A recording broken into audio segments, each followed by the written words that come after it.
straight wins, taking on the Marlins. Third inning, 1-0 Miami, 2 on, 1 out. Danny Salazar bears down and strikes out Jeff Francoeur. The next batter up, down goes Martin Prado. Minimal damage for Salazar. Now 2-1 Miami in the 7th. Jason Kipnis delivers a 2-run single off Kyle Bearclaw. 3-2 Cleveland. Kipnis is fired up. Game now tied at 3 in the 9th. The man on for Ichiro Suzuki. He lines one into right off Andrew Miller. D. Gordon scores. 4-3 Miami. Now 5-3 bottom 9. Bases loaded, 2 outs. Fernando Rodney facing Jose Ramirez. And he comes through with a 2-run single. Just like that, we're tied at 5. Next batter up, Lonnie Chisenhall trying to win it for Cleveland. And he drops one into right. Ichiro can't get there. Cleveland walks off with a 6-5 win. It's bedlam as the Indians have won 6 in a row. Salazar a no decision, allowing 1 run in 5 2/3 innings, tying a career high with 11 Ks. MLB.com to thank for that. Definitely do like that. It sucks, though, he didn't get the decision. But Salazar's having a bad year, along with Josh Tomlin and Bauer. Yeah, the negativity is always there, folks. The negativity is always there. But they've been pulling off some good ones, though. I'll give it that. You know, here's the thing that I've been wanting to say for a long time about the Tribe. Okay. We've been waiting for a year like this for a long time. And if it takes the basketball side of Cleveland, and that brings me to another point. But first, what I was going to say was, you know, with the basketball side of Cleveland, the Cavaliers, you have football with the Browns, and you have baseball with the Tribe. Does it take another sport to boost the other one? As we're seeing right now with the Cavs boosting the Tribe to play better, to shoot for that World Series championship. Or did the Tribe have this in them all along? I think it was sort of within them, but the final push of it was the Cavs. Yeah, did it take something to get the end result? Yeah. Right. It took that push, that kick in the butt, if you want to say that, to get the Tribe to play well. And, you know, you could say that about any ball club in the MLB. You could say there's teams out there like the Astros that we saw a couple of years ago. They lost over 100 games. And then a year later, they came out, started getting better. Yeah. Through their own system. Oh, by the way, the Indians are playing the Astros tonight, just to let you know. And they lost last night, so their 6-game winning streak is over. I told you, the negativity is always there. But with Cleveland, there's always some negative, something that needs to be fixed with Cleveland. But, you know, that's never going to change. Like and you and button pushing, it just doesn't get along. Ooh, negativity's always there. You know, but here's the problem. Or here's the question, and I'm going to have this, I want to get you and Tom and Tim, if he can get on, to talk about this. With the Cavs winning, hypothetically speaking, Cavs win the championship. That's not hypothetical, it happened. The Tribe win the World Series, and the Browns finish 3-13. Browns finish 4-12. Whatever the case may be, are we still a football town? Or are we latching on to the winning teams? Or are we always going to be Brownstown? What makes up Believeland? Is it all three of them combined? Is it the failure of the Browns every year? But we still come back for more? It's like... But you could argue the failures of many things. It's like texting that girl that you know will not go out with you. But you keep messaging her because you still have that hope. That's what the Cleveland Browns are. That's what LeBron was for a long time. Dan Gilbert telling him, please come back. We need you. I know we broke up. I know you broke up with me, but we want you back on this team. And that's what happened. LeBron came back. Is that going to happen with the Browns? Since the comeback from 99, we've been to the playoffs once. And we screwed that up that time. Yeah, And now, 2001, yeah. yeah. So what are we looking for moving forward with Cleveland? Are we looking at, again, the Brownstown? Are we still holding on to the dog pound, saying this is our team? Cavs and Tribe come second. Or are we going to latch on with the ones that actually do the job, get the job done? I can see that if the Browns keep going where they've been going, and now with the Indians and the Cavs picking it up, Yeah. I could see that going and shifting. Even now this season, that not all Browns fans, you're not hearing many great things out of this season. So Call into the show if you want. Tell me what you think. Again, I always get this wrong. But the number of the station is, Jeremiah? it's called first having Google open Okay. and the account before you give the number, which that's another thing you're bad at. Negativity. And we've had this problem with the phone number for quite some time now. What, logging into it? Well, no, the fact that calling the library means calling Lake Effect Radio. No, that was calling. No, that's actually our actual office number, not this number. Oh, because we were having But that a problem. was the bookstore. We were having a problem with students coming in calling the bookstore, but they were actually calling the radio station. So we'd have 30 some missed calls. So many and- people love hanging up. Hello, Lake Effect Radio. Yeah. Yeah, we've had that problem for a little bit. Only thing is, guess what? It finally stopped. Thank God. It just took over about almost near a month. It's bad to say. It's fantastic. The logic is just unbelievable. But anyway, so the number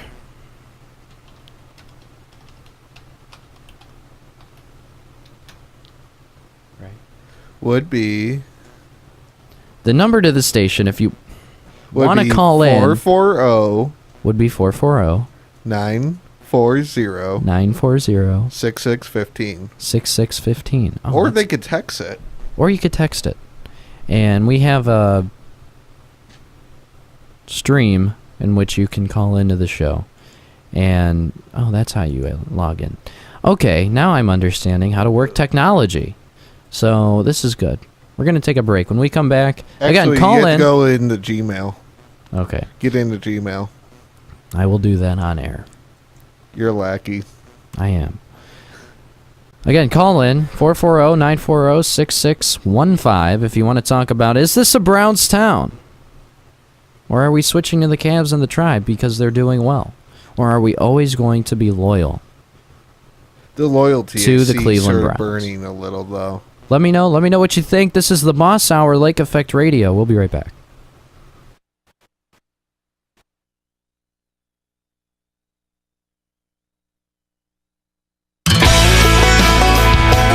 Hey Lakeland, start off your semester right with a charged mobile device.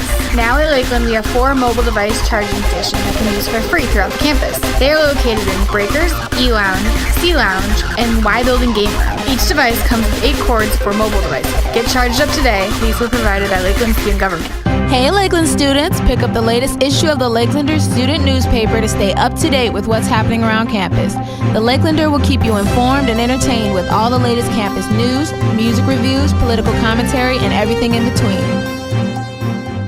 You're listening to Lakeland's Lake Effect Radio, the official home of Lakeland sports. If you want to watch and listen, you can tune to www.livestream.com/Lakeland's Lake Effect Radio. Walk-in rain center help in the library, 3rd floor, C building.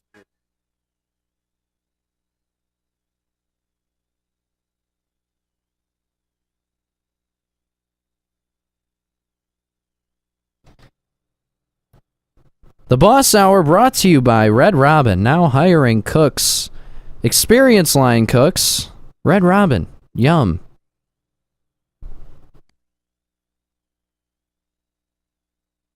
Walk-in rain center help in the library, 3rd floor, C building in C35-1. Free and no appointment needed. Need assistance in guiding and enhancing your writing skills, reading, and revision skills? The Rain Center Tutor is available to help you. They are available Mondays, 9 a.m. to 6 p.m., Tuesdays, 9 a.m. to 4 p.m., Wednesday, 9 a.m.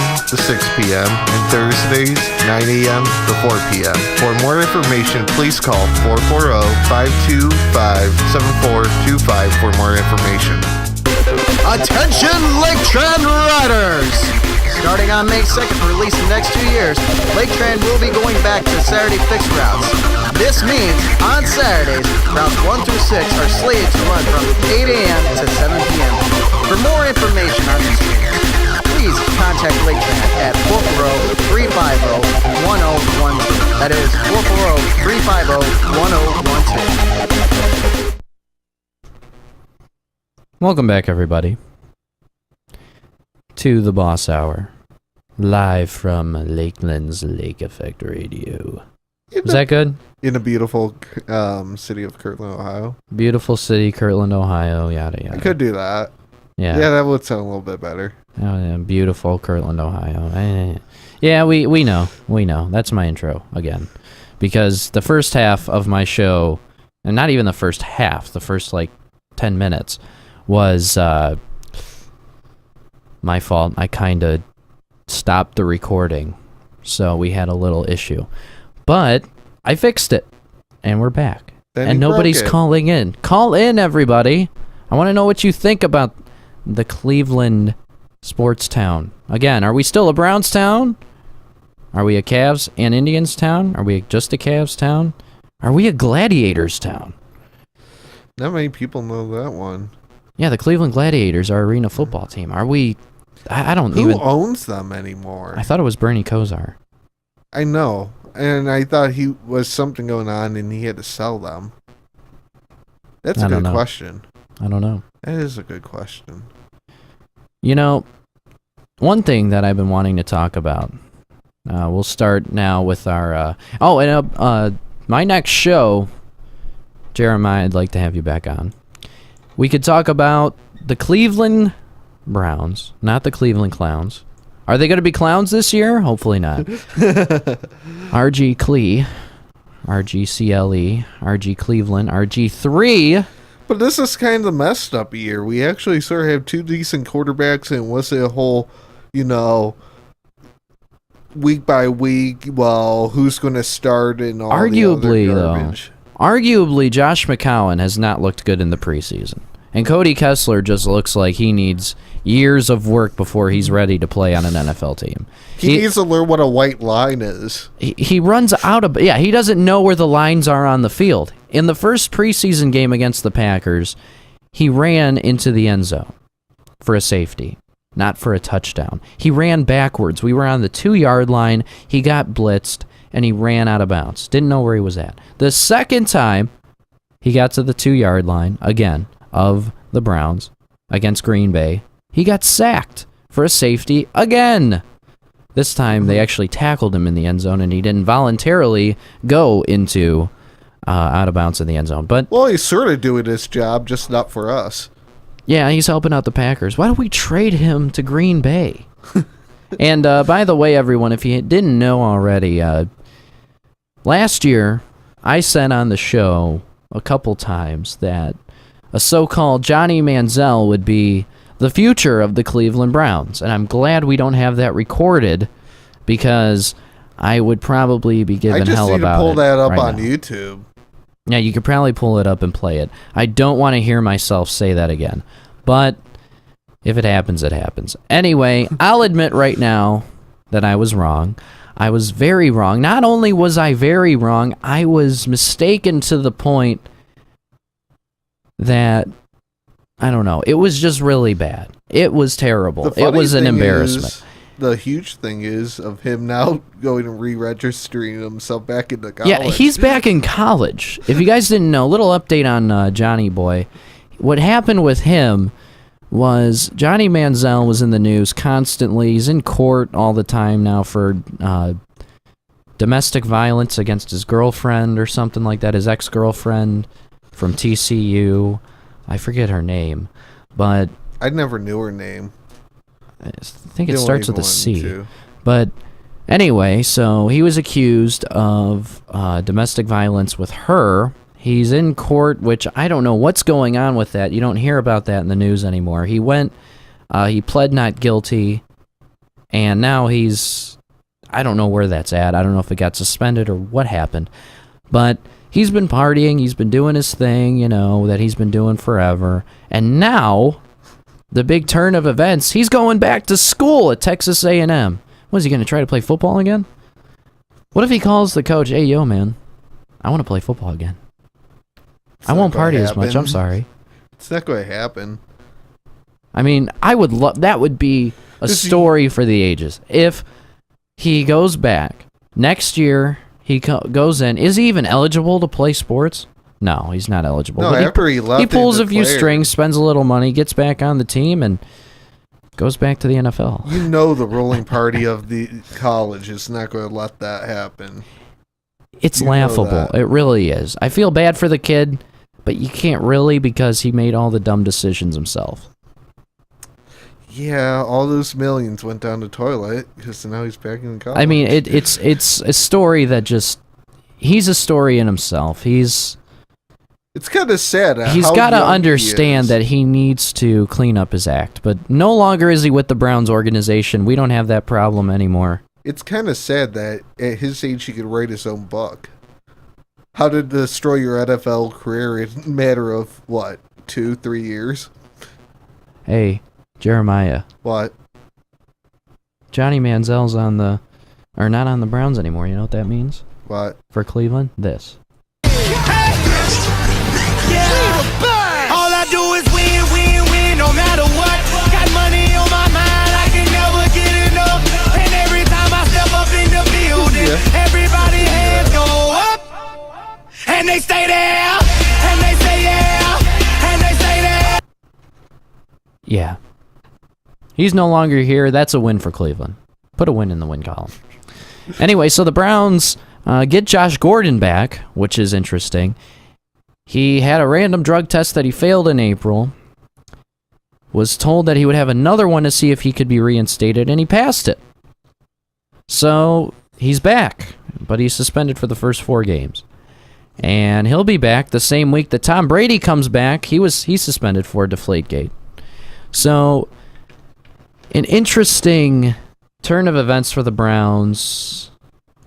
What do you expect when Gordon comes back? Because we've seen a little bit. He scored a touchdown with RG3 at quarterback. He sort of looks like his old self, but didn't get to see him that much. No, we didn't get to see enough of him. I went to the Falcons preseason game, the Browns and the Falcons, week 2 of the preseason.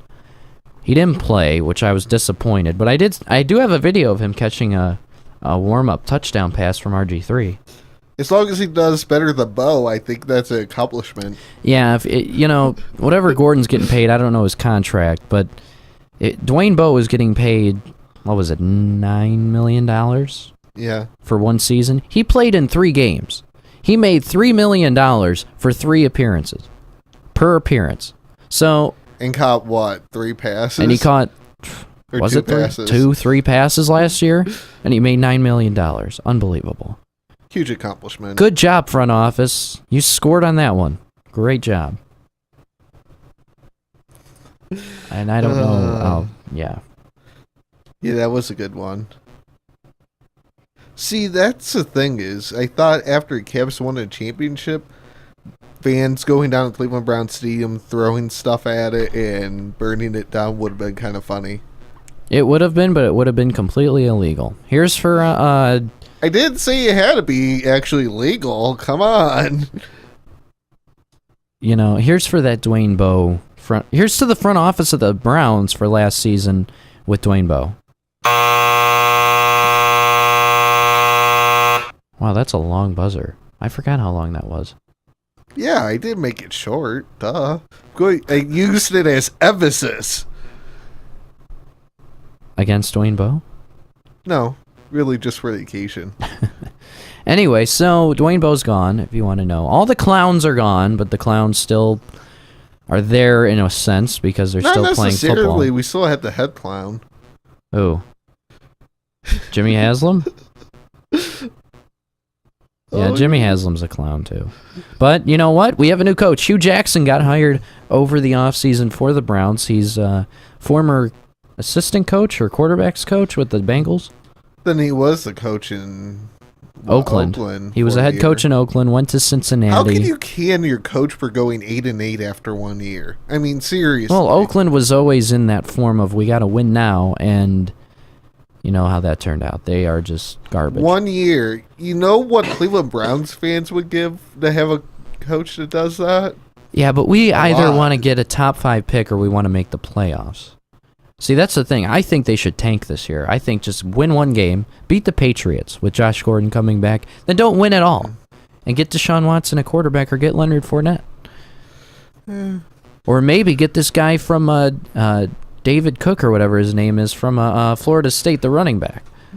If you watch that game was fantastic last night. Barrett out there. Florida State and Ole Miss last night. Ole Miss had a 22-point lead. They were up 28-6 at halftime, and then they lost 45-34. Yeah. I don't know what happened. JT Barrett will be out there probably because but Barrett's not a true quarterback. Say that for someone that got thrown into a. You really want to go there after losing your starter and all that? See, I think Barrett needs to really develop with Ohio State to even be considered in the top 4 rounds of the draft next year. If you're a team like a perfect fit for him, a perfect fit for him would be Carolina because he could develop under Cam Newton and that coaching staff. He could become that dual threat quarterback. He just needs to develop an arm. Because he's been thrown in the Green Bay game. Also, we'll talk about the Buckeyes on my next show. They beat Bowling Green the other day, 77-10, outscoring that team up north, which was a great thing. But who beat Hawaii? But honestly, JT Barrett, he threw 4 touchdown passes. He had a rushing touchdown, an interception, 300 or 400 yards passing. But that's really the first live game in how long? So yeah, he it's throws been a while. pick, he stores, he steered someone down through a pick, It happens. It does, but at the same time, what I think with the entire Buckeyes, with JT Barrett, we'll just stick on him because the Buckeyes and the Browns will do my next show on Thursday. Tune in, 12 o'clock. What I think is going to happen with Barrett is that he needs to develop with Urban Meyer, be the starter all season. We now have leverage, and we're going to be a higher-ranked team because Oklahoma lost to Houston. So we have to be in the top 5 now. We have to be in the top 4. We have to be number 4. Let's see if the rankings came out. Depending if they did it on the holiday. Oh, they could have done them today. Depends. Let's see. Here's the rankings. Yeah, it's his 5th year. No, they didn't do them. Yeah, it has to be Barrett's 5th year. See, let's think about the week what happened with college football. Alabama won, Clemson won, Oklahoma lost, Florida State won, Ohio State won, LSU lost to Wisconsin. That was a fantastic game at Lambeau Field. That was great. That game was fantastic. 16-14, Wisconsin beating LSU, upsetting them. Unranked Wisconsin against number 5 LSU. That was a great game. Appalachian State almost defeated Tennessee in Tennessee. 20-13 the final score there. Tennessee a winner. Notre Dame losing to Texas 50-47 in 2 overtimes. That was a fantastic game. Stanford playing great as always. Alabama playing USC. I don't like Alabama. I don't like anything about that team. I like Nick Saban. He's a cool dude. Nice guy, cool coach. I don't like that team at all. Clemson, I like Deshaun Watson. I really don't like their head coach, tell you the truth. But I like Clemson somewhat because of him. But those 2 teams played really well this past week. Alabama defeated USC. I want to get that score right because that game was horrible to watch, but just shows you how good of a team they are. 52-6. And USC is ranked 20th, Alabama coming in, of course, at the number 1 overall spot in the rankings. Oh, he's a junior only. Damn. Who? Barrett? Yeah. Oh, he could go play one more year. He was redshirted, I think, a couple years ago. Or because of his injury when we won the championship. I think they let him get an extra year. Something like that. Anyway, so now, looking at everything. Alabama wins, Clemson wins, Ohio State wins, but here's your rankings. Here's the top 10 rankings, and I'll tell you if they won after I tell you the rankings. Starting at number 10, Notre Dame lost to Texas. Number 9, Tennessee barely defeated Appalachian. Stanford won. Michigan at 7, they won. Ohio State, of course, they beat Bowling Green by 67 points. Amazing. LSU losing to Wisconsin at number 5. Florida State at number 4, coming back to defeat Ole Miss last night 45-34. Oklahoma at 3, they lost to Houston, who's ranked 15th. Clemson, number 2, they defeated Auburn 19-13. Alabama, of course, coming in at number 1, defeating USC 52-6. Nice. Crazy game. But here, since you go and you're saying, yeah, he needs another year, whatever. Here, his freshman year, because I guess he was redshirted year before, but yet 2014, as a starter for 12 games when Braxton was out, he ended up going 314 attempts for 203 completions. Then he had, 10 picks, but 2,834 yards. I don't know how many touchdowns, because the stupid thing off of Ohio State's bio thing cut it off. Wow, that's an important statistic. I don't know why they get rid of it. But yeah, it's cutting it off for some stupid reason. Won't let me go over there. Well, anyway, here's my top 5, and we'll leave you with this. Alabama at 1, Clemson at 2, Ohio State at 3, Florida State at 4, that team up north at 5, Stanford at 6, Houston at 7, Michigan State at 8, and yeah, I don't know 9 and 10. I'm not there yet, but I will be. So that's what I think is going to go down. I think Ohio State deserves to be in the top 4 now. Definitely. Yeah. After week 1. All the upsets.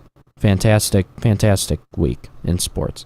So that's the end of the Boss Hour today, everybody. Keep it classy. Welcome back to 2016 school year. That means your favorites back on the radio. Here for the Boss Hour. Signing off for Jeremiah and for myself, the boss. Keep it classy, Lakeland.